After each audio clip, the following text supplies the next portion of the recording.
Connect FM Canada ਦੇ ਵਿੱਚ ਤੁਹਾਡਾ ਸਵਾਗਤ ਹੈ। ਮੈਂ ਮਨਪ੍ਰੀਤ ਰੰਧਾਵਾ। ਆਖਿਰ ਉਹੀ ਹੋਇਆ ਜਿਸ ਗੱਲ ਦਾ ਸਾਨੂੰ ਸਾਰਿਆਂ ਨੂੰ ਡਰ ਸੀ। ਡਰ ਇਸ ਗੱਲ ਦਾ ਸੀ ਕਿਉਂਕਿ ਭਾਰਤ ਤੇ ਕੈਨੇਡਾ ਦੇ ਰਿਲੇਸ਼ਨਸ ਦਿਨੋਂ ਦਿਨ ਖਰਾਬ ਹੁੰਦੇ ਜਾ ਰਹੇ ਸੀ, ਵਿਗੜਦੇ ਜਾ ਰਹੇ ਸੀ, ਬਦ ਤੋਂ ਬੱਤਰ ਹੁੰਦੇ ਜਾ ਰਹੇ ਸੀ। ਔਰ ਸਾਨੂੰ ਸਾਰਿਆਂ ਨੂੰ ਡਰ ਸੀ ਕਿ ਇਸ ਕਰਕੇ ਕਿਤੇ ਆਉਣ ਜਾਣ ਤੇ ਪਾਬੰਦੀਆਂ ਨਾ ਲੱਗ ਜਾਣ, ਜਾਂ ਕੋਈ ਸਰਕਾਰ ਚਾਹੇ ਉਹ ਇੰਡੀਆ ਦੀ ਜਾਂ ਕੈਨੇਡਾ ਦੀ ਸਰਕਾਰ ਕੋਈ ਇਸ ਤਰ੍ਹਾਂ ਦਾ ਫੈਸਲਾ ਨਾ ਲੈ ਲੇ ਜਿਸ ਕਰਕੇ ਆਉਣਾ ਜਾਣਾ ਆਉਣ ਵਾਲੇ ਦਿਨਾਂ ਦੇ ਵਿੱਚ ਦੋਨੇ ਪਾਸੇ ਦੇ ਲੋਕਾਂ ਨੂੰ ਔਖਾ ਹੋ ਜਾਏ। ਔਰ ਇਹ ਔਖਾ ਹੋ ਚੁੱਕਾ। ਅੱਜ ਹੀ ਭਾਰਤ ਦੇ ਜਾਂ ਇੰਡੀਅਨ ਹਾਈ ਕਮਿਸ਼ਨ ਨੇ ਓਟਵਾ ਦੇ ਵਿੱਚ, ਓਟਵਾ ਕੈਨੇਡਾ ਦੀ ਕੈਪੀਟਲ ਆ, ਉੱਥੇ ਇੱਕ ਮੈਸੇਜ ਭੇਜਿਆ ਔਰ ਮੈਸੇਜ ਦੇ ਵਿੱਚ ਇਹ ਗੱਲ ਕਲੀਅਰ ਕਰਤੀ ਕਿ ਅਸੀਂ ਫਿਲਹਾਲ ਕੈਨੇਡੀਅਨਸ ਨੂੰ ਭਾਰਤ ਆਉਣ ਲਈ ਜਿਹੜੇ ਵੀਜ਼ਾਸ ਦੇਣੇ ਆ ਉਹ ਬੰਦ ਕਰ ਰਹੇ ਆ, ਸਸਪੈਂਡ ਕਰ ਰਹੇ ਆ।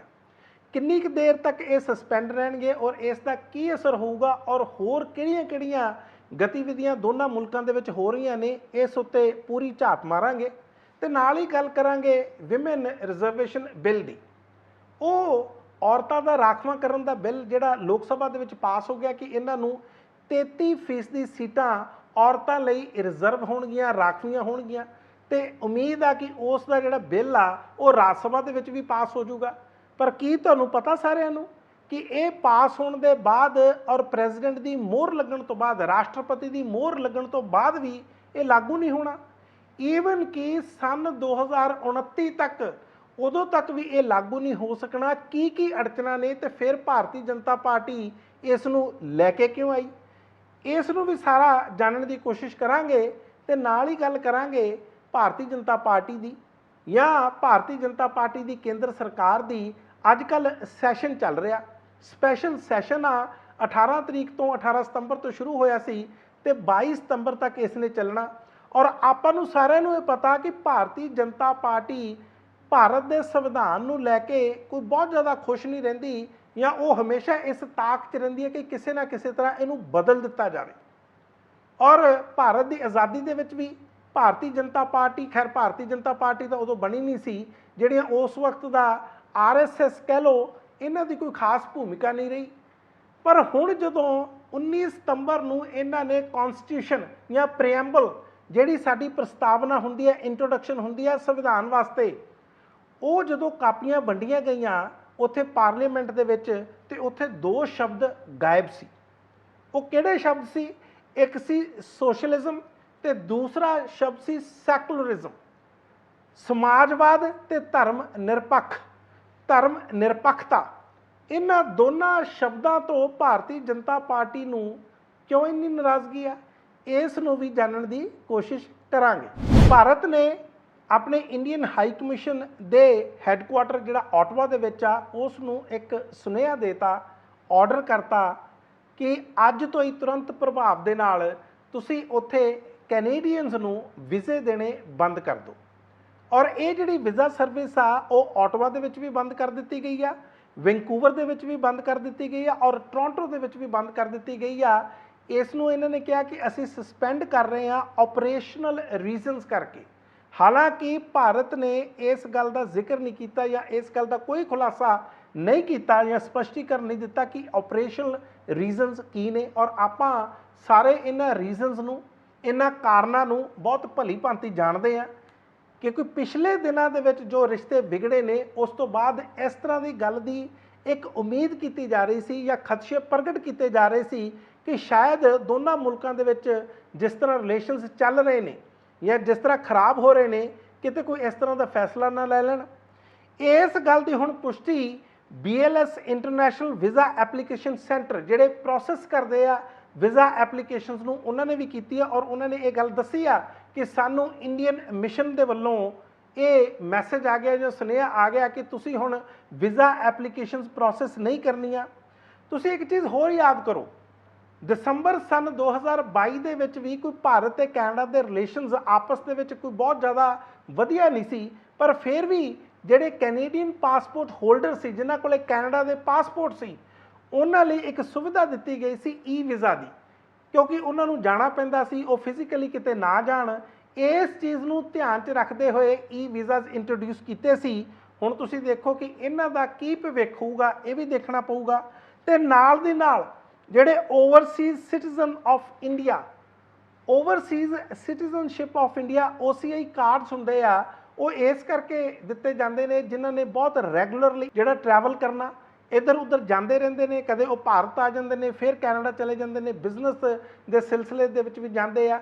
ਬਹੁਤ ਸਾਰੇ ਇਸ ਤਰ੍ਹਾਂ ਦੇ ਵੀ ਵਿਅਕਤੀ ਹੁੰਦੇ ਆ ਜਿਹੜੇ ਬਜ਼ੁਰਗ ਹੁੰਦੇ ਆ, ਉਹਨਾਂ ਨੂੰ ਵਾਰ-ਵਾਰ ਵੀਜ਼ਾ ਨਾ ਲੈਣਾ ਪਵੇ, ਉਹਨਾਂ ਨੂੰ ਇਹ ਕਾਰਡ ਜਾਰੀ ਕੀਤੇ ਸੀ। ਔਰ ਇਸ ਨੂੰ ਸਾਰਾ ਕੁਝ ਜੋ ਕੈਰੀ ਕਰਦੇ ਆ ਜਾਂ ਜੋ ਆਪਰੇਟ ਕਰਦੇ ਆ ਜਾਂ ਅਥਾਰਟੀਜ਼ ਜਿਹੜੀਆਂ ਇਹ ਜਾਰੀ ਕਰਦੀਆਂ ਨੇ, ਉਹ ਜਾਂ ਭਾਰਤ ਦੀ ਯੂਨੀਅਨ ਹੋਮ ਮਿਨਿਸਟਰੀ ਆ ਤੇ ਜਾਂ ਮਿਨਿਸਟਰੀ ਆਫ ਐਕਸਟਰਨਲ ਅਫੇਅਰਸ ਆ, ਵਿਦੇਸ਼ ਮੰਤਰਾਲਾ।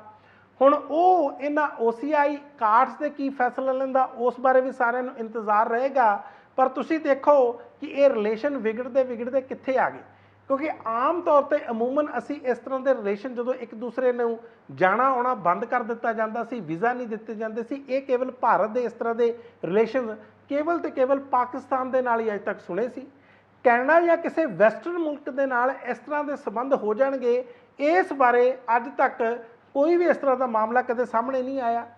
ਔਰ ਤੁਹਾਨੂੰ ਮੈਂ ਇੱਕ ਗੱਲ ਹੋਰ ਦੱਸਾਂ ਕਿ ਇਹਨਾਂ ਰਿਲੇਸ਼ਨਸ ਨੂੰ ਹੋਰ ਵੀ ਅਣਸੁਖਾਵੇਂ ਬਣਾ ਰਹੇ ਨੇ ਗੁਰਪਤਵੰਤ ਸਿੰਘ ਪੰਨੂ ਵਰਗੇ ਬੰਦੇ ਆਪਣੇ ਬੇਤੁਕੇ ਔਰ ਕਿਸ ਤਰ੍ਹਾਂ ਦੇ ਉਹ ਬਿਆਨ ਦੇ ਰਹੇ ਨੇ, ਕਮਿਊਨਲ ਫਿਰਕੂ ਬਿਆਨ ਦੇ ਰਹੇ ਨੇ।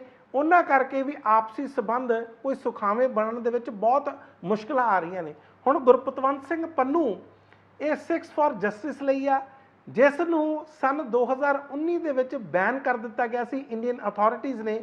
ਔਰ ਉਸ ਤੋਂ ਬਾਅਦ ਗੁਰਪਤਵੰਤ ਸਿੰਘ ਪੰਨੂ ਨੂੰ ਵੀ ਬਲਕਿ ਟੈਰਰਿਸਟ ਡਿਕਲੇਅਰ ਕਰਤਾ ਸੀ। ਇਹ ਕਹਤਾ ਸੀ ਕਿ ਇਹ ਤਾਂ ਇੱਕ ਟੈਰਰਿਸਟ ਆ। ਸਨ 2020 ਦੇ ਵਿੱਚ ਇਹ ਵਿਅਕਤੀ ਇੱਕ ਬਿਆਨ ਦਿੰਦਾ, 45 ਸੈਕਿੰਡ ਦਾ ਇਹਦਾ ਵੀਡੀਓ ਆ, ਔਰ ਉਹਦੇ ਵਿੱਚ ਦੇਖੋ ਕਿੰਨੀ ਜ਼ਹਿਰ ਭਰੀਆਂ ਹੋਈਆਂ ਗੱਲਾਂ ਕਰ ਰਿਹਾ, ਇੰਨੀਆਂ ਜ਼ਹਿਰੀਲੀਆਂ ਗੱਲਾਂ ਕਰ ਰਹੀਆਂ, ਕਿਉਂਕਿ ਇਹਨਾਂ ਦੀਆਂ ਇਹ ਗੱਲਾਂ ਜਦੋਂ ਪੰਜਾਬ 'ਚ ਕਾਮਯਾਬ ਨਹੀਂ ਹੋਈਆਂ ਤੇ ਇਹ ਕੋਸ਼ਿਸ਼ ਕਰ ਰਹੇ ਨੇ ਕਿ ਕੈਨੇਡਾ ਦੇ ਵਿੱਚ ਅਸੀਂ ਲੋਕਾਂ ਨੂੰ ਆਪਸ ਦੇ ਵਿੱਚ ਵੰਡ ਦਈਏ। ਹੁਣ ਗੁਰਪਤਵੰਤ ਸਿੰਘ ਪੰਨੂ ਕਹਿ ਕੀ ਰਹੇ, ਅਸੀਂ ਨਹੀਂ ਚਾਹੁੰਦੇ ਕਿ ਅਸੀਂ ਉਸ ਦਾ ਵੀਡੀਓ ਤੁਹਾਨੂੰ ਦਿਖਾਈਏ, ਕਿਉਂਕਿ ਅਸੀਂ ਉਹਦਾ ਕੋਈ ਸੁਨੇਹਾ ਤੁਹਾਨੂੰ ਨਹੀਂ ਦੇਣਾ ਚਾਹੁੰਦੇ, ਪਰ ਇਹ ਖਬਰ ਆ ਇਸ ਤਰ੍ਹਾਂ ਦੇ ਲੋਕ ਹੀ ਕਰ ਕੀ ਰਹੇ ਆ। ਇਸ ਨੇ ਉੱਥੋਂ ਦੇ ਕਿਹਾ ਹਿੰਦੂ ਭਾਈਚਾਰੇ ਨੂੰ, ਕਹਿੰਦੇ ਤੁਸੀਂ ਕੈਨੇਡਾ ਦੀ ਧਰਤੀ ਛੱਡ ਕੇ ਚਲੇ ਜਾਓ, ਕਿਉਂਕਿ ਤੁਸੀਂ ਕੈਨੇਡਾ ਦੇ ਪ੍ਰਤੀ ਵਫਾਦਾਰ ਨਹੀਂ ਰਹੇ। ਤੁਸੀਂ ਸੋਚ ਸਕਦੇ ਹੋ ਕਿ ਇਸ ਤਰ੍ਹਾਂ ਦੇ ਵਿਅਕਤੀ ਨੂੰ ਕੈਨੇਡਾ ਦੀ ਅਥਾਰਟੀਜ਼ ਜਾਂ ਉੱਥੋਂ ਦੀ ਗਵਰਨਮੈਂਟ ਜਾਂ ਉੱਥੋਂ ਦੀ ਸਰਕਾਰ ਨੂੰ ਕਦੇ ਉੱਥੇ ਇਸ ਨੂੰ ਵੜਨ ਵੀ ਦੇਣਾ ਚਾਹੀਦਾ, ਕਿਉਂਕਿ ਇਹ ਵਿਅਕਤੀ 29 ਅਕਤੂਬਰ ਨੂੰ ਇੱਕ ਹੋਰ ਰੈਫਰੈਂਡਮ ਕਰਵਾ ਰਿਹਾ ਉੱਥੇ ਜਾ ਕੇ, ਔਰ ਇਸ ਤਰ੍ਹਾਂ ਦੀਆਂ ਜ਼ਹਿਰੀਲੀਆਂ ਟਿੱਪਣੀਆਂ ਕਰੇਗਾ, ਉੱਥੇ ਇਸ ਤਰ੍ਹਾਂ ਦੀਆਂ ਫਿਰਕੂ ਬਿਆਨਬਾਜ਼ੀਆਂ ਕਰੇਗਾ, ਔਰ ਇਸ ਤੇ ਕਿਸੇ ਤਰ੍ਹਾਂ ਦੀ ਕੋਈ ਰੋਕ ਟੋਕ ਨਹੀਂ ਆ। ਇਹੀ ਕਾਰਨ ਆ ਕਿ ਜਦੋਂ ਭਾਰਤ ਜਾਂ ਕੈਨੇਡਾ ਦੇ ਰਿਸ਼ਤੇ ਖਰਾਬ ਹੁੰਦੇ ਨੇ, ਘੱਟੋ ਘੱਟ ਇਸ ਤਰ੍ਹਾਂ ਦੇ ਬੰਦਿਆਂ ਨੂੰ ਉੱਥੋਂ ਦੀਆਂ ਅਥਾਰਟੀਜ਼, ਉੱਥੋਂ ਦੇ ਪ੍ਰਾਈਮ ਮਿਨਿਸਟਰ, ਉੱਥੋਂ ਦੇ ਫੋਰਨ ਮਿਨਿਸਟਰ ਜਿਹੜੇ ਹੁਣ ਅੱਗੇ ਵੱਧ ਕੇ ਬਹੁਤ ਗੱਲਾਂ ਕਰ ਰਹੇ ਨੇ, ਘੱਟੋ ਘੱਟ ਜਸਟਿਨ ਟਰੂਡੋ ਨੂੰ, ਮੈਲਨੀ ਜੋਲੀ ਨੂੰ, ਇਸ ਤਰ੍ਹਾਂ ਦੇ ਬੰਦਿਆਂ ਨੂੰ ਰੋਕਣਾ ਚਾਹੀਦਾ। ਔਰ ਇਹ US ਦਾ ਸਿਟੀਜ਼ਨ ਆ, ਤੁਸੀਂ ਦੇਖੋ ਉੱਥੋਂ ਇਹ ਕੈਨੇਡਾ ਆਉਂਦਾ ਔਰ ਕੈਨੇਡਾ ਆ ਕੇ ਇਸ ਤਰ੍ਹਾਂ ਦੀਆਂ ਗੱਲਾਂ ਕਰਦਾ, ਉੱਥੇ ਆ ਕੇ ਰੈਫਰੈਂਡਮ ਕਰਦਾ। ਇਹ US ਕਰਕੇ ਦਿਖਾਵੇ ਜਾਂ ਹੋਰ ਕਿਤੇ ਜਾ ਕੇ ਕਰਕੇ ਦਿਖਾਵੇ, ਉੱਥੇ ਤਾਂ ਉਹਨਾਂ ਨੇ ਅਲਾਓ ਹੀ ਨਹੀਂ ਕਰਨਾ। ਔਰ ਇੱਥੋਂ ਦੀਆਂ ਜਿਹੜੀਆਂ ਅਥਾਰਟੀਜ਼ ਨੇ, ਭਾਰਤ ਦੀਆਂ ਜਿਹੜੀਆਂ ਖੂਫੀਆ ਏਜੰਸੀਜ਼ ਨੇ ਜਾਂ ਸਿਕਿਉਰਿਟੀ ਏਜੰਸੀਜ਼ ਆ, ਇਹਨਾਂ ਨੂੰ ਵੀ ਹੁਣ ਜਿਹੜੀਆਂ ਐਕਸਟ੍ਰਾਡੀਸ਼ਨ ਦੀਆਂ ਪ੍ਰੋਸੈਸ ਇਸ ਪ੍ਰਤੀ ਤੇਜ਼ ਕਰਨੀਆਂ ਚਾਹੀਦੀਆਂ, ਕਿਉਂਕਿ ਬਹੁਤ ਇਲਜ਼ਾਮ ਇਹ ਵੀ ਲੱਗਦੇ ਨੇ ਕਿ ਜਾਣ ਬੁੱਝ ਕੇ ਇਸ ਤਰ੍ਹਾਂ ਦੇ ਬੰਦਿਆਂ ਨੂੰ ਖੁੱਲ੍ਹਾ ਛੱਡਿਆ ਹੋਇਆ ਤਾਂ ਕਿ ਇਸ ਤਰ੍ਹਾਂ ਦੀਆਂ ਡਿਵੀਜ਼ਨਸ ਕ੍ਰੀਏਟ ਕਰ ਸਕਣ। ਹੁਣ ਤੁਸੀਂ ਦੇਖੋ ਇਸ ਤਰ੍ਹਾਂ ਦੇ ਬੰਦੇ ਦਾ ਜਿਹੜਾ ਬਿਆਨ ਆ, ਉਹ ਪੰਜਾਬ ਦੇ ਵਿੱਚ ਵੀ ਆਪਸ ਦੇ ਵਿੱਚ ਲੋਕਾਂ 'ਚ ਡਰ ਪੈਦਾ ਕਰ ਸਕਦਾ। ਹਾਲਾਂਕਿ ਪੰਜਾਬ ਦੇ ਲੋਕਾਂ ਨੇ ਇਸ ਤਰ੍ਹਾਂ ਦੇ ਬੰਦਿਆਂ ਨੂੰ ਬਹੁਤ ਦੇਰ ਪਹਿਲਾਂ ਨਕਾਰਤਾ ਸੀ, ਪਰ ਫਿਰ ਵੀ ਕੈਨੇਡਾ ਦੇ ਵਿੱਚ ਜਾ ਕੇ ਜਾਂ ਕਿਤੋਂ ਵੀ ਆਪਣਾ ਇਹ ਵੀਡੀਓ ਪਾ ਦਿੰਦੇ ਨੇ। ਦੇਖਦੇ ਆ ਕਿ ਇਸ ਉੱਤੇ ਹੁਣ ਕੀ ਫੈਸਲਾ ਲਿਆ ਜਾਂਦਾ। ਵੈਸੇ ਐਡਵਾਈਜ਼ਰੀਜ਼ ਨਵੀਆਂ ਆ ਗਈਆਂ ਨੇ, ਭਾਰਤ ਨੇ ਵੀ ਇੱਕ ਐਡਵਾਈਜ਼ਰੀ ਜਾਰੀ ਕਰਤੀ ਹੈ ਖਾਸ ਤੌਰ 'ਤੇ ਸਟੂਡੈਂਟਸ ਲਈ ਜਿਹੜੇ ਉੱਥੇ ਪੜ੍ਹਨ ਗਏ ਹੋਏ ਨੇ। ਉਹਨਾਂ ਨੂੰ ਕਿਹਾ ਗਿਆ ਕਿ ਤੁਸੀਂ ਬਹੁਤ ਧਿਆਨ ਨਾਲ ਰਹੋ, ਜਿਸ ਨੂੰ ਕੈਨੇਡੀਅਨ ਅਥਾਰਟੀਜ਼ ਨੇ, ਉੱਥੋਂ ਦੀ ਸਰਕਾਰ ਨੇ ਖਾਰਿਜ ਕਰਤਾ। ਕਹਿੰਦੇ ਸਾਡਾ ਮੁਲਕ ਤਾਂ ਬਹੁਤ ਸੇਫ ਆ, ਇੱਥੇ ਤਾਂ ਅਸੀਂ ਬਹੁਤ ਸੁਰੱਖਿਅਤ ਮਹਿਸੂਸ ਕਰਦੇ ਹਾਂ, ਸਾਡੇ ਮੁਲਕ ਦੇ ਵਿੱਚ ਕਿਸੇ ਐਡਵਾਈਜ਼ਰੀ ਦੀ ਜ਼ਰੂਰਤ ਨਹੀਂ ਕਿਉਂਕਿ ਇਹ ਮੁਲਕ ਸੁਰੱਖਿਅਤ ਆ। ਪਰ ਦੂਸਰੇ ਪਾਸੇ ਕੈਨੇਡਾ ਇੱਕ ਐਡਵਾਈਜ਼ਰੀ ਜਾਰੀ ਕਰਦਾ, ਉਹ ਕਹਿੰਦਾ Jammu Kashmir UT union territory 'ਚ ਨਾ ਜਾਓ, ਨਾ ਹੀ ਅਸਾਮ ਜਾਓ ਤੇ ਨਾ ਹੀ ਮਨੀਪੁਰ ਦੇ ਵਿੱਚ ਜਾਓ, ਕਿਉਂਕਿ ਇੱਥੇ ਤੁਹਾਡੀ ਜਾਨ ਤੇ ਮਾਲ ਨੂੰ ਖਤਰਾ ਹੋ ਸਕਦਾ। ਇਸੇ ਦੇ ਨਾਲ ਉਹ ਇੱਕ ਗੱਲ ਹੋਰ ਵੀ ਕਹਿੰਦਾ, ਕੈਨੇਡਾ ਆਪਣੀ ਇਸ ਐਡਵਾਈਜ਼ਰੀ ਦੇ ਵਿੱਚ, ਕਹਿੰਦਾ ਰਾਜਸਥਾਨ ਵੀ ਨਾ ਜਾਓ, ਪੰਜਾਬ ਵੀ ਨਾ ਜਾਓ, ਗੁਜਰਾਤ ਵੀ ਨਾ ਜਾਓ। ਖਾਸ ਤੌਰ ਤੇ ਸੀਮਾ ਜਿਹੜੀ ਇੰਟਰਨੈਸ਼ਨਲ ਸੀਮਾ ਜਾਂ ਇੰਟਰਨੈਸ਼ਨਲ ਬਾਉਂਡਰੀ ਆ, ਉਸ ਤੋਂ 10 ਕਿਲੋਮੀਟਰ ਦੇ ਘੇਰੇ ਦੇ ਵਿੱਚ ਤੁਹਾਨੂੰ ਜਾਣ ਦੀ ਕੋਈ ਲੋੜ ਨਹੀਂ ਆ, ਕਿਉਂਕਿ ਇੱਥੇ ਤੁਹਾਨੂੰ ਖਤਰਾ ਹੋ ਸਕਦਾ। ਇਸ ਤਰ੍ਹਾਂ ਦੀ ਵੀ ਗੱਲ ਕਹੀ ਆ। ਸੋ ਇਹ ਜਿਹੜੇ ਰਿਸ਼ਤੇ ਨੇ ਉਹ ਕਿਸ ਤਰ੍ਹਾਂ ਖਰਾਬ ਹੋ ਰਹੇ ਨੇ ਉਹ ਤੁਸੀਂ ਦੇਖ ਸਕਦੇ ਹੋ। ਦੂਸਰੇ ਪਾਸੇ ਯੂਐਸ ਨੇ ਇੰਡੀਆ ਨੂੰ ਕਿਹਾ, ਹੁਣ ਦੇਖੋ ਇੱਥੇ ਵੀ ਕਿਹੜੀਆਂ ਚੀਜ਼ਾਂ ਆਉਂਦੀਆਂ ਨੇ, ਇਸ ਨੂੰ ਵੀ ਧਿਆਨ ਦੇਣ ਦੀ ਲੋੜ ਆ। ਯੂਐਸ ਨੇ ਇੰਡੀਆ ਨੂੰ ਕਿਹਾ ਕਿ ਜਿਹੜੀ ਤਫਤੀਸ਼ ਚੱਲ ਰਹੀ ਆ ਹਰਦੀਪ ਸਿੰਘ ਨਿੱਜਰ ਦੇ ਮਾਮਲੇ ਦੇ ਵਿੱਚ, ਉਸ 'ਚ ਤੁਸੀਂ ਆਪਣਾ ਪੂਰਾ ਸਹਿਯੋਗ ਦਿਓ। ਦੂਸਰੀ ਗੱਲ, ਅਮਰੀਕਾ ਨੇ ਇੰਡੀਆ ਨੂੰ ਇਹ ਵੀ ਕਹੀ ਆ ਕਿ ਅਸੀਂ ਕੈਨੇਡਾ ਦੇ ਨਾਲ ਬਹੁਤ ਤਾਲਮੇਲ ਦੇ ਨਾਲ ਇਸ ਸਾਰੇ ਮਾਮਲੇ ਤੇ ਨਜ਼ਰ ਰੱਖ ਰਹੇ ਹਾਂ, ਸਾਡੀ ਪੂਰੀ ਕੋਆਰਡੀਨੇਸ਼ਨ ਆ ਕੈਨੇਡਾ ਦੇ ਨਾਲ। ਇਹ ਨਾ ਸਮਝੋ ਕਿ ਅਸੀਂ ਉਹਨਾਂ ਤੋਂ ਕਿਤੇ ਵੱਖਰੇ ਹਾਂ, ਕਿਉਂਕਿ ਪਿਛਲੇ ਦਿਨਾਂ ਦੇ ਵਿੱਚ ਕੁਝ ਖਬਰਾਂ ਲੱਗੀਆਂ ਸੀ ਕਿ ਸ਼ਾਇਦ ਯੂਐਸ, ਯੂਕੇ, ਆਸਟ੍ਰੇਲੀਆ ਜਾਂ ਇਸ ਤਰ੍ਹਾਂ ਦੇ ਮੁਲਕ ਕੈਨੇਡਾ ਦੇ ਨਾਲ ਨਹੀਂ ਖੜੇ, ਇਸ ਕਰਕੇ ਉਹਨਾਂ ਦਾ ਇਹ ਬਿਆਨ ਆਉਂਦਾ।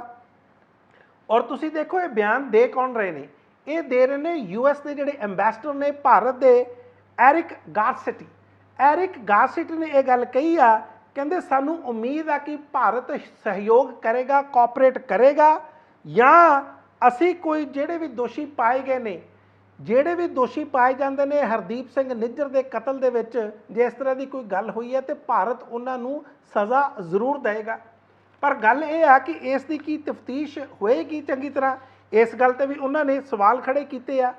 ਦੂਸਰੀ ਜਿਹੜੀ ਚੀਜ਼ ਆਉਂਦੀ ਆ ਉਹ ਆਉਂਦੀ ਹੈ ਯੂਐਸ ਨੈਸ਼ਨਲ ਸਿਕਿਉਰਿਟੀ ਕਾਉਂਸਲ ਦੇ ਸਪੋਕਸਪਰਸਨ ਨੇ, ਜਿਨ੍ਹਾਂ ਦਾ ਨਾਮ ਹੈ ਏਡਰੀਅਨ ਵਾਟਸਨ। ਏਡਰੀਅਨ ਵਾਟਸਨ ਨੇ ਵੀ ਗੱਲ ਕਹੀ ਆ, ਇਹ ਇੱਕ ਲੇਡੀ ਆਫਿਸਰ ਆ। ਇਹਨਾਂ ਨੇ ਕਿਹਾ ਕਿ ਜਿਹੜਾ ਪਿਛਲੇ ਦਿਨਾਂ ਦੇ ਵਿੱਚ ਜਿਹੜੀਆਂ ਖਬਰਾਂ ਲੱਗੀਆਂ ਸੀ ਕਿ ਯੂਕੇ, ਯੂਐਸ, ਆਸਟ੍ਰੇਲੀਆ, ਨਿਊਜ਼ੀਲੈਂਡ ਜਾਂ ਹੋਰ ਜਿਹੜੇ ਮੁਲਕ ਨੇ ਉਹ ਕੈਨੇਡਾ ਦੇ ਨਾਲ ਨਹੀਂ ਖੜੇ, ਉਹਨਾਂ ਨੇ ਇਹਨਾਂ ਖਬਰਾਂ ਦਾ ਖੰਡਨ ਕੀਤਾ। ਬਲਕਿ ਵਾਸ਼ਿੰਗਟਨ ਪੋਸਟ ਦੇ ਵਿੱਚ ਵੀ ਸੂਤਰਾਂ ਦੇ ਹਵਾਲੇ ਦੇ ਨਾਲ ਇਹ ਖਬਰ ਦਿੱਤੀ ਗਈ ਸੀ ਕਿ ਸ਼ਾਇਦ ਇਹ ਸਾਰੇ ਮੁਲਕ ਇੱਕ ਜੁਆਇੰਟ ਸਟੇਟਮੈਂਟ ਨਹੀਂ ਦੇਣਾ ਚਾਹੁੰਦੇ ਹਰਦੀਪ ਸਿੰਘ ਨਿੱਜਰ ਤੇ, ਔਰ ਭਾਰਤ ਨੂੰ ਕਹਿਣਾ ਨਹੀਂ ਚਾਹੁੰਦੇ ਕਿ ਸਾਨੂੰ ਤੁਹਾਡੇ ਤੇ ਸ਼ੱਕ ਆ ਜਾਂ ਤੁਹਾਡੀਆਂ ਏਜੰਸੀਜ਼ ਤੇ ਸ਼ੱਕ ਆ, ਤੁਹਾਡੀ ਸਰਕਾਰ ਤੇ, ਕਿ ਉਸ ਦਾ ਕਤਲ ਇੱਥੇ ਭਾਰਤ ਦੀਆਂ ਏਜੰਸੀਜ਼ ਨੇ ਕਰਾਇਆ। ਇਹ ਗੱਲ ਕਹਿਣਾ ਨਹੀਂ ਚਾਹੁੰਦੇ, ਕਹਿੰਦੇ ਨਹੀਂ ਇਹ ਗੱਲ ਬਿਲਕੁਲ ਗਲਤ ਆ। ਅਸੀਂ ਸਾਰੇ ਦੇ ਸਾਰੇ, ਔਰ ਇਹ ਗੱਲ ਯੂਐਸ ਕਹਿ ਰਿਹਾ, ਅਸੀਂ ਕਹਿੰਦੇ ਬਿਲਕੁਲ ਚਾਹੁੰਦੇ ਆ ਕਿ ਸਾਨੂੰ ਇਸ ਮਾਮਲੇ ਦੀ ਤਹਿ ਤੱਕ ਜਾਂਚ ਕਰਨੀ ਚਾਹੀਦੀ ਆ, ਔਰ ਬਾਟਮ ਪੂਰੇ ਤਹਿ ਤੱਕ ਜਾਣਾ ਚਾਹੀਦਾ, ਤਾਂ ਕਿ ਅਸਲੀ ਜਿਹੜੇ ਦੋਸ਼ੀ ਆ ਉਹ ਬੇਨਕਾਬ ਹੋ ਸਕਣ। ਔਰ ਇਸ ਤਰ੍ਹਾਂ ਦੀ ਗੱਲ ਤੁਸੀਂ ਦੇਖੋ, ਆਸਟ੍ਰੇਲੀਆ ਦੇ ਫੋਰਨ ਮਿਨਿਸਟਰ ਨੇ ਪੈਨੀ ਵੋਂਗ, ਉਹਨਾਂ ਨੇ ਵੀ ਇਹ ਗੱਲ ਕਹੀ ਹੈ ਕਿ ਅਸੀਂ ਤਾਂ ਬਿਲਕੁਲ ਨਾਲ ਖੜੇ ਹਾਂ। ਸੋ ਜਦੋਂ ਇਸ ਤਰ੍ਹਾਂ ਦੀਆਂ ਗੱਲਾਂ ਆਉਂਦੀਆਂ ਨੇ ਤੇ ਫਿਰ ਲੱਗਦਾ ਕਿ ਜਿਹੜੇ ਇੰਟਰਨੈਸ਼ਨਲ ਪੱਧਰ ਤੇ ਇਹ ਜਿਹੜਾ ਮਾਮਲਾ ਚੱਲ ਰਿਹਾ, ਕਿ ਭਾਰਤ ਕਿਤੇ ਇਸ ਦੇ ਵਿੱਚ ਇਕੱਲਾ ਤਾਂ ਨਹੀਂ ਪੈ ਜਾਏਗਾ, ਅਲੱਗ ਥਲੱਗ ਤਾਂ ਨਹੀਂ ਹੋ ਜਾਏਗਾ, ਇਹ ਵੀ ਮਾਮਲਾ ਆਉਂਦਾ। ਪਰ ਜਿਸ ਤਰ੍ਹਾਂ ਤੁਹਾਨੂੰ ਮੈਂ ਕੱਲ ਦੱਸਿਆ ਸੀ ਕਿ ਸਾਰੇ ਮੁਲਕਾਂ ਨੂੰ ਜਿਹੜੇ ਆਰਥਿਕ ਹਿੱਤ ਨੇ, ਸਾਡੇ ਇਕਨੋਮਿਕ ਇੰਟਰਸਟ ਨੇ, ਉਹ ਸਾਰਿਆਂ ਨੂੰ ਬੰਨ੍ਹਦੇ ਨੇ। ਕਿਤੇ ਨਾ ਕਿਤੇ ਫਿਰ ਇਸ ਤਰ੍ਹਾਂ ਦੇ ਜਿਹੜੇ ਮਾਮਲੇ ਹੁੰਦੇ ਨੇ ਪਿੱਛੇ ਚਲੇ ਜਾਂਦੇ ਨੇ। ਪਰ ਜਦੋਂ ਜਦੋਂ ਇਹ ਮਾਮਲਾ ਅੱਗੇ ਵਧੇਗਾ, ਜੇ ਰਿਲੇਸ਼ਨ ਇਸ ਤਰ੍ਹਾਂ ਚੱਲਦੇ ਰਹੇ, ਇਸ ਦੌਰਾਨ ਇਸ ਸਾਰੀ ਪ੍ਰਕਿਰਿਆ ਦੇ ਵਿੱਚ ਕਿਤੇ ਸਬੰਧ ਇੰਨੇ ਨਾ ਵਿਗੜ ਜਾਣ ਕਿ ਆਪਸ ਦੇ ਵਿੱਚ ਉਹਨਾਂ ਸਬੰਧਾਂ ਨੂੰ ਦੁਬਾਰਾ ਸਥਾਪਿਤ ਕਰਨ ਦੇ ਲਈ ਕਈ ਵਰ੍ਹੇ ਹੋਰ ਲੱਗ ਜਾਣ। ਔਰ ਇਸ ਦੌਰਾਨ ਜਿਹੜੀ ਜਨਤਾ ਭਾਰਤ ਦੇ ਵਿੱਚ ਜੁੜੀ ਹੋਈ ਆ ਕੈਨੇਡਾ ਦੇ ਨਾਲ, ਜਿਨ੍ਹਾਂ ਦੇ ਰਿਸ਼ਤੇਦਾਰ ਉੱਥੇ ਰਹਿੰਦੇ ਨੇ, ਜਿਨ੍ਹਾਂ ਦੇ ਬੱਚੇ ਉੱਥੇ ਰਹਿੰਦੇ ਨੇ, ਜਿਨ੍ਹਾਂ ਲੋਕਾਂ ਨੇ ਕੈਨੇਡਾ ਤੋਂ ਇੱਥੇ ਆਉਣਾ ਹੁੰਦਾ, ਇਸ ਦੌਰਾਨ ਕਿਤੇ ਉਹ ਸਫ਼ਰ ਨਾ ਕਰਨ ਜਾਂ ਉਹਨਾਂ ਨੂੰ ਮੁਸ਼ਕਲਾਂ ਪੈਦਾ ਨਾ ਹੋਣ, ਇਸ ਗੱਲ ਨੂੰ ਵੀ ਦੋਨਾਂ ਸਰਕਾਰਾਂ ਨੂੰ ਯਕੀਨੀ ਬਣਾਉਣ ਦੀ ਲੋੜ ਆ। ਪਾਰਲੀਮੈਂਟ ਦਾ ਸਪੈਸ਼ਲ ਸੈਸ਼ਨ ਚੱਲ ਰਿਹਾ, 5 ਦਿਨਾਂ ਦਾ ਇਹ ਸਪੈਸ਼ਲ ਸੈਸ਼ਨ ਆ, ਔਰ ਭਾਰਤੀ ਜਨਤਾ ਪਾਰਟੀ ਨੇ ਖਾਸ ਤੌਰ ਤੇ ਇਹ ਸੈਸ਼ਨ ਬੁਲਾਇਆ। ਔਰ ਜਿਸ ਤਰ੍ਹਾਂ ਇਸ ਦੌਰਾਨ ਇਹ ਔਰਤਾਂ ਦਾ ਰਾਖਵਾਂ ਕਰਨ ਦਾ ਬਿੱਲ ਲੈ ਕੇ ਆਂਦਾ ਕਿ ਇਹਨਾਂ ਨੂੰ 33% ਸੀਟਾਂ ਇਹਨਾਂ ਦੇ ਲਈ ਚੋਣਾਂ ਦੇ ਵਿੱਚ ਰਾਖਵੀਆਂ ਹੋਣਗੀਆਂ, ਲੋਕ ਸਭਾ ਦੇ ਵਿੱਚ ਵੀ ਹੋਣਗੀਆਂ, ਵਿਧਾਨ ਸਭਾਵਾਂ ਦੇ ਵਿੱਚ ਵੀ ਹੋਣਗੀਆਂ। ਇਹ ਭਾਰਤੀ ਜਨਤਾ ਪਾਰਟੀ ਨੂੰ ਲੱਗਦਾ ਸੀ ਕਿ ਸ਼ਾਇਦ ਇਹਨਾਂ ਦਾ ਮਾਸਟਰ ਸਟ੍ਰੋਕ ਹੋਏਗਾ ਤੇ ਆਉਣ ਵਾਲੀਆਂ ਸਨ 2024 ਦੀਆਂ ਚੋਣਾਂ ਦੇ ਵਿੱਚ ਇਸ ਚੀਜ਼ ਦਾ ਇਹਨਾਂ ਨੂੰ ਬਹੁਤ ਫਾਇਦਾ ਮਿਲੇਗਾ, ਔਰ ਖਾਸ ਤੌਰ ਤੇ ਔਰਤਾਂ ਵੱਲੋਂ ਵੱਧ ਚੜ੍ਹ ਕੇ ਇਹਨਾਂ ਨੂੰ ਵੋਟਾਂ ਪਾਈਆਂ ਜਾਣਗੀਆਂ। ਪ੍ਰਧਾਨ ਮੰਤਰੀ ਨਰਿੰਦਰ ਮੋਦੀ ਇਸ ਤਰ੍ਹਾਂ ਸੋਚਦੇ ਸੀ, ਔਰ ਇਸੇ ਕਰਕੇ ਇਹ ਬਿੱਲ ਲਿਆਂਦਾ ਵੀ ਗਿਆ। ਕਿਉਂਕਿ ਨਹੀਂ ਤਾਂ ਤੁਸੀਂ ਦੇਖ ਲਓ, ਲਗਭਗ 9.5 ਸਾਲ ਹੋ ਗਏ ਆ, 5-7 ਮਹੀਨੇ ਹੋਰ ਰਹਿ ਗਏ ਨੇ ਚੋਣਾਂ ਨੂੰ, ਤੇ ਕੀ 9.5 ਸਾਲਾਂ ਦੇ ਦੌਰਾਨ ਇਹ ਬਿੱਲ ਨਹੀਂ ਸੀ ਲਿਆਇਆ ਜਾ ਸਕਦਾ? ਇਸ ਗੱਲ ਤੇ ਸਵਾਲ ਖੜੇ ਹੋ ਸਕਦੇ ਨੇ। पर इस दौरान जिस तरह भारतीय जनता पार्टी कह रही है कि यह तो एक साडा मास्टर स्ट्रोक आ, कि वाकई मास्टर स्ट्रोक आ या किते ये तो नहीं है कि जिहड़ा तीर छड्डिया सी भारतीय जनता पार्टी ने या भारतीय जनता पार्टी की सरकार ने वो वापस आउंदा होया दिखाई देवे, या वापस वो तीर आके इन्हां लई इसे पार्टी लई मुश्किलां खड़ियां कर दे। तुसीं याद करो कि ऑर्गेनाइजर जिहड़ा RSS का एक माउथ पीस आ, जिहड़ा अखबार आ, वो लिखदा, उस दे विच जून के महीने दे विच एक रिपोर्ट छपी सी। उस रिपोर्ट दे विच ये कहा गया सी कि प्रधानमंत्री नरेंद्र मोदी का जादू हुण ओह नहीं रहा, और बल्कि ये भी तक कहा सी कि हिंदुत्व का कार्ड जिहड़ा आम तौर पर भारतीय जनता पार्टी खेडदी है, कहंदे हुण वो चलदा नहीं, कोई नवे मुद्दे सोचने पैणे आ। ना तो प्रधानमंत्री नरेंद्र मोदी के चेहरे ते वोटां मिल रही ने, ना कोई हिंदू मुद्दों ते वोटां मिल रही ने, तो फिर हो सकता कि उन्होंने आ मुद्दा सोचा होवे कि जिहड़ा रिजर्वेशन बिल आ ये तो 27 सालों तो लटक रहा, घट्टो घट्ट इनू लिआंदा जावे तो ना ही कोई विरोधी पार्टी इसका विरोध कर पाऊगी, तो सारिਆਂ ਨੂੰ ਮੰਨਣਾ पऊगा, तो साडी बल्ले बल्ले हो जूगी।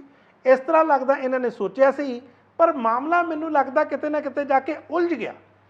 उलझ इस करके है, वैसे मैं तुहानूं ये भी दसदा 454 वोटां हक च पईआं ने, केवल तो केवल 2 बंदियां ने इस बिल के लोक सभा दे विच इस दे खिलाफ वोटां पाईआं ने। एक ने असादुद्दीन ओवैसी ते दूसरे इन्हां दे MP ने इम्तियाज़ जलील, केवल ये 2 व्यक्ति ने, और इन्होंने भी इस करके वोट खिलाफ पाई आ। कहते जी ये जी 33% रिजर्वेशन है ਜਾਂ राखवां करना, ये तो ਜਿਹੜੀਆਂ औरतां बड़ियां चंगियां रिच फैमिलीज़ तो आउणगीਆਂ, ਜਿਹੜਾ ਪਹਿਲਾਂ ही बहुत कोई पढ़िया लिखियां ਜਾਂ ਜਿਹੜੀ पैसे वालियां फैमिलियां होणगीਆਂ, ਉਹ ਪਰਿਵਾਰ ਹੋਣਗੀਆਂ, ਉਹਨਾਂ ਨੂੰ ਇਹ ਸਾਰੀ ਰਿਜ਼ਰਵੇਸ਼ਨ ਮਿਲ ਜਾਣੀ ਆ। ਇਹਦੇ ਵਿੱਚ ਇਸ ਤਰ੍ਹਾਂ ਦੀ ਤਾਂ ਕੋਈ ਪ੍ਰੋਵੀਜ਼ਨ ਹੀ ਹੈ ਨਹੀਂ ਕਿ ਆਮ ਵਿਅਕਤੀ ਨੂੰ ਜਾਂ ਆਮ ਔਰਤ ਨੂੰ ਜਿਹੜੀ ਗਰੀਬ ਹੋਏਗੀ ਜਾਂ ਜਿਹੜੀਆਂ ਪਿਛੜੇ ਵਰਗਾਂ ਤੋਂ ਆਏਗੀ ਉਸ ਨੂੰ ਰਾਖਵਾਂ ਕਰਨ ਮਿਲੇ, ਕਹਿੰਦੇ ਇਹਦੇ ਵਿੱਚ ਪ੍ਰੋਵੀਜ਼ਨ ਨਹੀਂ। ਇਸ ਕਰਕੇ ਅਸੀਂ ਇਹਦਾ ਵਿਰੋਧ ਕਰਦੇ। ਖੈਰ ਅੱਗੇ ਚੱਲਦੇ ਹਾਂ। ਬਾਕੀ ਸਾਰੀਆਂ ਪਾਰਟੀਆਂ ਨੇ ਇਸ ਦਾ ਪੂਰਾ ਸਮਰਥਨ ਕੀਤਾ। 15 ਸਾਲ ਦੇ ਲਈ ਇਹ ਬਿੱਲ ਆਇਆ, ਜਦੋਂ ਤੋਂ ਇਹ ਲਾਗੂ ਹੋਏਗਾ। ਹੁਣ 15 ਸਾਲ ਕਦੋਂ ਆਉਣਗੇ ਇਸ ਦਾ ਤੁਸੀਂ ਬਿਹਤਰ ਅੰਦਾਜ਼ਾ ਲਾ ਸਕਦੇ ਹੋ, ਕਿਉਂਕਿ ਸਨ 2010 ਦੇ ਵਿੱਚ ਰਾਜ ਸਭਾ ਦੇ ਵਿੱਚ ਇਹ ਬਿੱਲ ਪਾਸ ਹੋ ਗਿਆ ਸੀ, ਇਹ ਵੀ ਮੈਂ ਤੁਹਾਨੂੰ ਦੱਸਣਾ ਚਾਹੁੰਦਾ। लेकिन हुण ये जिहड़ी भारतीय जनता पार्टी की सरकार आ, हो सकता सी इन्हां नूं लगदा होवे राज सभा च तां हो गया, हुण असीं इस तरह करते हैं लोक सभा च पास करा लैंदे आ, पर ये नवां बिल लैके आए आ। नवें बिल दे विच इन्हां ने लिया के ये सारा कुछ कीता कि ये नवां बिल साडा लगे और जिहड़ी सारी वाह वाह वो सानूं मिले। खैर बिल आ गया, पर इस ते हुण इन्हां ने किहड़ियां रोकां लातियां, किहड़ियां कंडीशनस लातियां, उस गल नूं समझण दी लोड़ आ। ये कहते जी ये जदों एक कानून बन जाएगा राखवेंकरण का, लागू उदों हो जाएगा या उदों हो सकेगा जदों सेंसस हो जाएगा। सेंसस मतलब कि जनगणना हो जाएगी, तो नाल ही डीलिमिटेशन जिहड़ियां किसी भी कॉन्स्टिट्यूएंसी की जिहड़ी बाउंडरी हुंदी आ, उहदी हद हुंदी आ, वो तय करदी आ, उहनूं डीलिमिटेशन एक्सरसाइज कहने आ। दरअसल होया ये है कि एक अमेंडमेंट हुई सी जिहदे विच ये गल कही गई सी कि तुसी जनगणना जिहड़ी अगली होगी उस तो बाद जिहड़ा सेंसस होगा उस तो बाद ही अपनी डीलिमिटेशन एक्सरसाइज कर सकते हो सन 2026 तक। हुण तुसी आप दसो, पहली गल तां जनगणना कराओ, क्योंकि सन 2021 दे विच तां होई नहीं, क्योंकि आपां कहता कि उदों कोविड-19 चल रहा। हुण अगली जनगणना इस बार भी होनी संभव नहीं लग रही, क्योंकि सन 2024 दीआं चोणां आ गईआं, तो जे मान लो सन 2026 तो कराने हो तो उसनों भी वक्त लगेगा। उस तो बाद एक कमिशन बनेगा, डीलिमिटेशन एक्सरसाइज होएगी, 4-5 साल तो उन्होंने भी लग जाएंगे। हुण एक चीज़ ये होर खड़ी होगी, बीते कल जो राहुल गांधी ते सोनिया गांधी विरोधी धिर के नेतावां वालों या सारिया पार्टियां वालों बोल रहे सी, उन्होंने एक गल का जिक्र किया, कहंदे इहदे विच तुसीं OBC अदर बैकवर्ड क्लासिस उन्होंने तो पाया ही नहीं, उन्होंने रिजर्वेशन का की होगा, उन्होंने राखवेंकरण का की होगा, ये तो गल बल्कि राहुल गांधी ने भी कही, बल्कि उन्होंने सीधा निशाना प्रधानमंत्री नरेंद्र मोदी ते लाया। कहते तुसी ये पिछले 9-9.5 साल प्रधानमंत्री रहे तो हमेशा इस गल का गुणगान करते रहे कि मैं तो OBC तो आना, मैं एक बैकवर्ड क्लास तो आना, तो तुसी अपना ही ख्याल नहीं रखा, अपने भाईचारे का ख्याल नहीं रखा।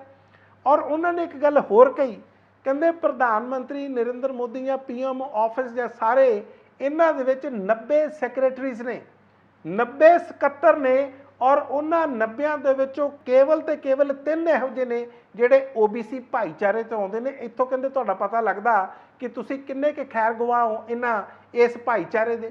ਇਹ ਸਾਰੀਆਂ ਗੱਲਾਂ ਤੇ ਨਾਲ ਦੀ ਨਾਲ ਹੋਰ ਵੀ ਗੱਲਾਂ ਖੜੀਆਂ ਹੋਈਆਂ। ਕਹਿੰਦੇ ਅੱਜ ਤੁਸੀਂ ਲੈ ਆਏ ਹੋ ਕਿਉਂਕਿ ਤੁਹਾਨੂੰ ਲੱਗਦਾ ਕਿ ਪਿਛਲੇ ਦਿਨਾਂ ਦੇ ਵਿੱਚ ਮਨੀਪੁਰ ਨੂੰ ਲੈ ਕੇ ਔਰ ਜਿਹੜੀਆਂ ਔਰਤਾਂ ਸੀ, ਵਿਮਨ ਰੈਸਲਰ ਸੀ, ਜਿਨ੍ਹਾਂ ਨੇ ਬ੍ਰਿਜ ਭੂਸ਼ਣ ਸ਼ਰਨ ਸਿੰਘ ਤੇ ਇਲਜ਼ਾਮ ਲਾਏ ਸੀ ਭਾਰਤੀ ਜਨਤਾ ਪਾਰਟੀ ਦੇ ਐਮਪੀ ਤੇ ਕਿ ਇਸ ਨੇ ਉਹਨਾਂ ਦਾ ਸਰੀਰਕ ਸ਼ੋਸ਼ਣ ਕੀਤਾ, ਜਿਸ ਤੇ ਭਾਰਤੀ ਜਨਤਾ ਪਾਰਟੀ ਦੀ ਸਰਕਾਰ ਨੇ FIR ਵੀ ਨਹੀਂ ਸੀ ਦਰਜ ਕੀਤੀ। ਸੁਪਰੀਮ ਕੋਰਟ ਦੇ ਦਖਲ ਦੇ ਨਾਲ FIR ਹੋਈ ਸੀ, ਇਹ ਆਪਾਂ ਨੂੰ ਸਾਰਿਆਂ ਨੂੰ ਪਤਾ। ਉਸ ਤੋਂ ਬਾਅਦ ਭਾਰਤੀ ਜਨਤਾ ਪਾਰਟੀ ਦੀ ਇਸੇ ਸਰਕਾਰ ਨੇ ਸਾਰੇ ਦੇ ਸਾਰੇ ਮਾਮਲੇ ਨੂੰ ਦਬਾਉਣ ਦੀ ਕੋਸ਼ਿਸ਼ ਕੀਤੀ ਸੀ।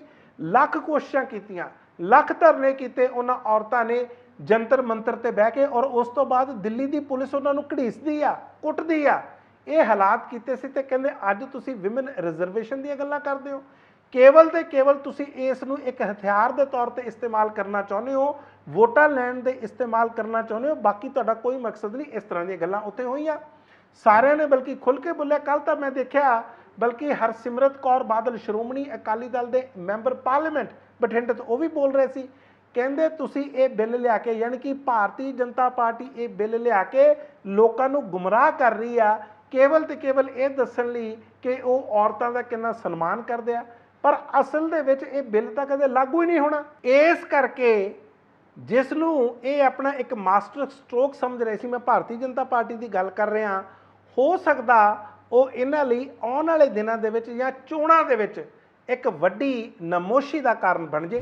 ਲੋਕ ਸਭਾ ਦੇ ਆਪੋਜੀਸ਼ਨ ਦੇ ਲੀਡਰ ਨੇ ਅਧੀਰ ਰੰਜਨ ਚੌਧਰੀ, ਕਾਂਗਰਸ ਦੇ MP ਨੇ ਤੇ ਲੋਕ ਸਭਾ ਦੇ ਵਿੱਚ ਵਿਰੋਧੀ ਪਾਰਟੀ ਦੇ ਇਹ ਨੇਤਾ ਨੇ। ਇਹਨਾਂ ਨੇ ਇੱਕ ਮਾਮਲਾ ਸਾਰਿਆਂ ਦੇ ਧਿਆਨ ਦੇ ਵਿੱਚ ਲੈ ਕੇ ਆਂਦਾ। ਕਹਿੰਦੇ 19 ਸਤੰਬਰ ਨੂੰ ਜਦੋਂ ਸੰਵਿਧਾਨ ਦੀਆਂ ਕਾਪੀਆਂ ਵੰਡੀਆਂ ਗਈਆਂ, ਇਹ ਨਵਾਂ ਸਦਨ ਆ, ਨਵੀਂ ਪਾਰਲੀਮੈਂਟ ਆ, ਜਿਹਦਾ ਪ੍ਰਧਾਨ ਮੰਤਰੀ ਨਰਿੰਦਰ ਮੋਦੀ ਨੇ ਆਪ ਉਦਘਾਟਨ ਕੀਤਾ ਸੀ, ਸਾਰਾ ਕੁਝ ਹੋਇਆ ਸੀ ਉੱਥੇ। ਉਸ ਦੌਰਾਨ 19 ਸਤੰਬਰ ਨੂੰ ਜਦੋਂ ਇਹ ਸੈਸ਼ਨ ਚੱਲ ਰਿਹਾ ਸੀ, ਸਪੈਸ਼ਲ ਸੈਸ਼ਨ, ਇਸ ਦੌਰਾਨ ਕਾਪੀਆਂ ਵੰਡੀਆਂ ਗਈਆਂ। ਪ੍ਰੀਐਂਬਲ ਸਾਡੀ ਪ੍ਰਸਤਾਵਨਾ ਸੰਵਿਧਾਨ ਦੀ, ਜਾਂ ਜਿਹਨੂੰ ਕਹਿ ਲਓ ਇੰਟਰੋਡਕਸ਼ਨ ਆ, ਜਿਹੜੀ ਦੱਸਦੀ ਹੈ ਕਿ ਇਸ ਸੰਵਿਧਾਨ ਦੇ ਵਿੱਚ ਕੀ ਆ। ਉਹਦੇ ਵਿੱਚੋਂ 2 ਸ਼ਬਦ ਕਹਿੰਦੇ ਗਾਇਬ ਸੀ, ਇੱਕ ਸੀ ਸਮਾਜਵਾਦ ਤੇ ਦੂਸਰਾ ਸੀ ਧਰਮ ਨਿਰਪੱਖਤਾ, ਸੋਸ਼ਲਿਜ਼ਮ ਤੇ ਸੈਕੂਲਰਿਜ਼ਮ। ਤੇ ਫਿਰ ਅਧੀਰ ਰੰਜਨ ਚੌਧਰੀ ਨੇ ਇਹ ਸਰਕਾਰ, ਯਾਨੀ ਕਿ ਭਾਰਤੀ ਜਨਤਾ ਪਾਰਟੀ ਦੀ ਸਰਕਾਰ ਘੇਰ ਲਈ। ਕਹਿੰਦੇ ਕੀ ਤੁਹਾਨੂੰ ਸੰਵਿਧਾਨ ਤੇ ਯਕੀਨ ਨਹੀਂ ਹੈ, ਜਾਂ ਤੁਸੀਂ ਸੀਕ੍ਰੇਟਲੀ ਚੁੱਪ ਚਪੀਤੇ ਸਾਨੂੰ ਅਨਾਉਂਸ ਕੀਤੇ ਤੋਂ ਬਗੈਰ ਇਹ ਸ਼ਬਦਾਂ ਨੂੰ ਕੱਢ ਰਹੇ ਹੋ। ਵੈਸੇ ਮੈਂ ਤੁਹਾਨੂੰ ਦੱਸਦਾ ਕਿ ਇਹ ਜਿਹੜੇ ਦੋਨੋਂ ਸ਼ਬਦ ਸੀ, ਇਹ ਸੰਵਿਧਾਨ ਦੀ 42ਵੀਂ ਅਮੈਂਡਮੈਂਟ ਹੋਈ ਸੀ, ਸੋਧ ਹੋਈ ਸੀ 1976 ਦੇ ਵਿੱਚ, ਜਦੋਂ ਭਾਰਤ ਦੇ ਵਿੱਚ ਐਮਰਜੈਂਸੀ ਲੱਗੀ ਸੀ। ਇੰਦਰਾ ਗਾਂਧੀ ਉਸ ਟਾਈਮ ਦੇ ਪ੍ਰਧਾਨ ਮੰਤਰੀ ਸੀ, ਉਹਨਾਂ ਨੇ ਇਹ ਐਮਰਜੈਂਸੀ ਲਾਈ ਸੀ। ਉਸ ਵਕਤ ਇਹ ਦੋਨੋਂ ਸ਼ਬਦ ਪਾਏ ਗਏ ਸੀ। ਹੁਣ ਤੁਸੀਂ ਦੇਖੋ ਕਈ ਵਾਰੀ ਇਹਨਾਂ ਸ਼ਬਦਾਂ ਦਾ ਪਿਛਲੇ ਦਿਨਾਂ ਦੇ ਵਿੱਚ ਸੁਪਰੀਮ ਕੋਰਟ ਦੇ ਵਿੱਚ ਬਲਕਿ ਇਹ ਗੱਲ ਕਈ ਇਸ ਤਰ੍ਹਾਂ ਦੀਆਂ ਅਰਜ਼ੀਆਂ ਲਾਈਆਂ ਗਈਆਂ, ਯਾਚਿਕਾਵਾਂ ਲਾਈਆਂ ਗਈਆਂ ਜਾਂ ਪਟੀਸ਼ਨਸ ਪਾਈਆਂ ਗਈਆਂ ਕਿ ਸ਼ਬਦ ਹਟਾ ਦਿਓ।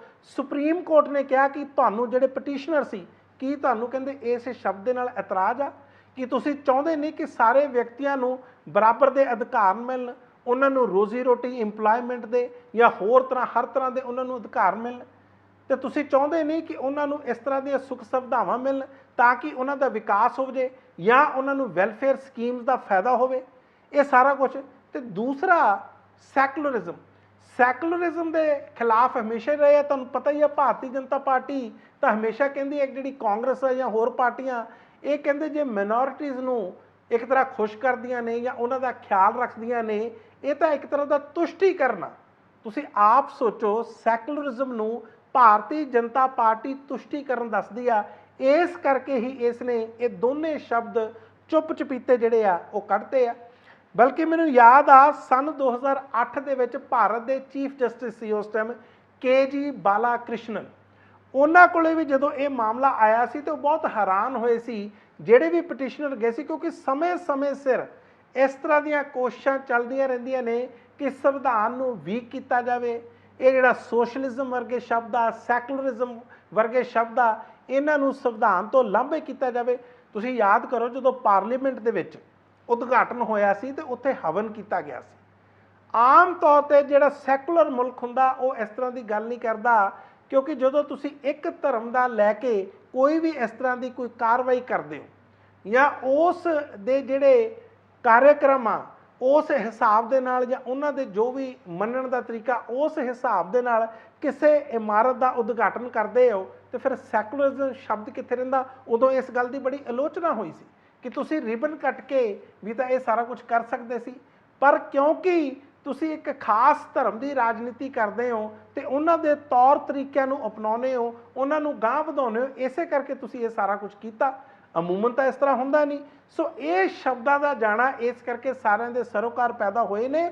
ਮੈਨੂੰ ਲੱਗਦਾ ਬਲਕਿ ਕਈ ਜਿਹੜੇ ਵਕੀਲ ਨੇ ਉਹਨਾਂ ਨੇ ਤਾਂ ਇੱਥੋਂ ਤੱਕ ਕਿਹਾ ਕਿ ਇਹ ਇੱਕ ਇੰਨੀ ਕੁ ਗੈਰ ਜ਼ਿੰਮੇਵਾਰੀ ਵਾਲੀ ਕਾਰਵਾਈ ਕੀਤੀ ਗਈ ਹੈ, ਜਿਹਨੇ ਵੀ ਇਹ ਵੰਡੇ ਨੇ ਉਹਦੇ ਖਿਲਾਫ ਕਾਰਵਾਈ ਹੋਣੀ ਚਾਹੀਦੀ ਆ ਕਿ ਤੁਸੀਂ ਇਸ ਤਰ੍ਹਾਂ ਬਗੈਰ ਕਿਸੇ ਨਾਲ ਗੱਲਬਾਤ ਕੀਤੇ, ਬਗੈਰ ਕਿਸੇ ਸੰਸ਼ੋਧਨ ਦੇ, ਬਗੈਰ ਕਿਸੇ ਸੋਧ ਦੇ ਇਹ ਸ਼ਬਦ ਕੱਢ ਕਿਸ ਤਰ੍ਹਾਂ ਦਿੱਤੇ ਗਏ।